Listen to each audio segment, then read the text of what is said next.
பேசுற வாய்ப்பு கிடைச்சிருந்தா என்ன பேசிருப்பீங்க நீங்க அவர்கிட்ட? ஒரு நேர்ல பேசணும் வாய்ப்பு கிடைச்சிருக்கு.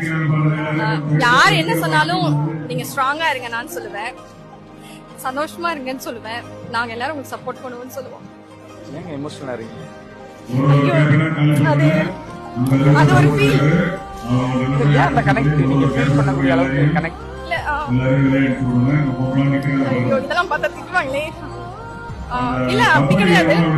அவர்னாலே ஒரு எமோஷன் தானே, விஜய்னாலே ஒரு எமோஷன் தான். அவர்கிட்ட என்ன பேசுவோம் நம்ம எப்படி பிளான் பண்ண முடியும்? அவர் பாக்குறதுக்கே 30 வருஷம் வெயிட் பண்ண வேண்டியதா இருக்கு.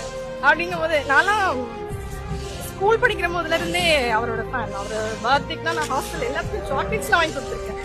நான் ஒரு எங்க வீட்ல எல்லாம் என் ரிலேட்டிவ்ஸ்னா நான் விஜய் படம் ஓடுதுன்னா எனக்கு வாட்ஸ்அப்ல கால் பண்ணுவாங்க, அந்த போட்டோ எடுத்து அனுப்புவாங்க.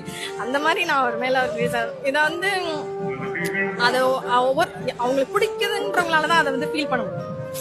சும்மா எல்லாராலையும் நான் விஜய் ரசிகர்லாம் சொல்லிட முடியாது. அது வந்து ஒரு ஃபீல், அது ஒரு எமோஷன். இவரை ஒருத்தர் எதிர்க்கிறாங்க அப்படின்னா ஏன் இப்படி சொல்றாங்க அப்படின்னு தான் நாங்க சர்ச் பண்றோம்.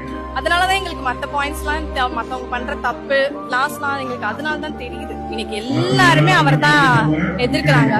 அப்போ அதுக்கு ஒரு வில் பவர் வேணும்ல. அந்த வில் பவருக்கு நாங்க எப்பயுமே சப்போர்ட்டா இருப்போம் அவருக்கு. அவ்வளவுதான், தளபதி தான். இங்க எல்லாரோட லாஸ்ட் ஹோப் வந்து அவர் தான்.